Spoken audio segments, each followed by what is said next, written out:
I acquired my first girlfriend in Japan during my freshman year of high school. Her name is Tracy. Tracy and I had a pretty fun relationship, but it was short-lived as we only lasted about a month. The moment I asked her out near the end of the school year, we started hanging out like a lot. The first day we started dating, we went off base and went to this Japanese mall called Daiei. We got ice cream at Daiei, and that's where I encountered my first obstacle of being in a relationship. Can I have a lick?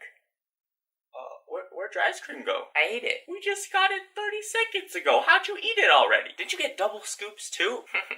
Tracy isn't fat, but she definitely eats like it. I was sweating, my hands were shaking. I completely forgot you have to do these things when you're in a relationship. You gotta share stuff. I haven't prepared myself in life to share my ice cream yet at this point. I was not ready. I was not ready for this. But I look at her happy face and I decided to man up. Take a lick, baby. After that moment, the realization of dating hit me. Like, you have to do a lot of things when you're in a relationship. I never thought about it. Because after we ate our ice cream, she wanted to hold hands. Hold hands? I was not used to this kind of lifestyle. I don't know how to hold hands. I'm not a super affectionate PDA type person, and even holding hands was a little too touchy for me. So we came to a conclusion where instead of holding hands, we'd hold pinkies. I was a lot more comfortable with that for some reason. Even in school for our whole relationship, we held pinkies because I was just not ready to hold hands yet. So anyway, we leave the mall and go back on base where Tracy lived. Tracy's friends were actually with us too, so there I started to get to know them more, and I basically just got comfortable with everyone, and that's when I really loosened up. Tracy proposed the idea of watching a movie, and of course it's gotta be a scary movie. Tracy's friends were chilling on one couch and I was chilling on the other, and I was laying there for a couple minutes, and then Tracy, when she sets up the movie, she just plops right on top of me. I was kind of freaked out, not gonna lie.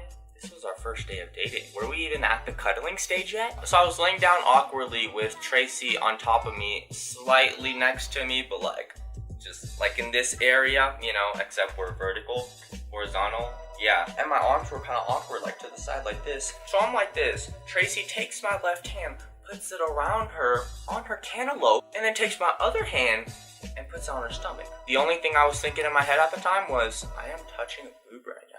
This was a big moment for me. I've never touched a boob before. I mean, at least not like this. I've probably brushed past a few breasts in my life, but I've never had a straight handful of boob in my hand. It was this hand right here. Tracy was very straightforward with this stuff. I literally had no experience in these kind of things. And Tracy taught me a lot throughout our relationship. So we're watching this scary movie, and I get really scared of scary movies, especially back when I was a freshman. So I'm like this. A jump scare pops up, and I flinch, clenching her breast aggressively in the act. I'm sorry. Her friends are laughing on the other couch, and I was getting really worried. I heard female breasts are very sensitive. Maybe I popped it. I don't know. I didn't know what to think at the time. But she's like, it's okay. And I'm like, phew.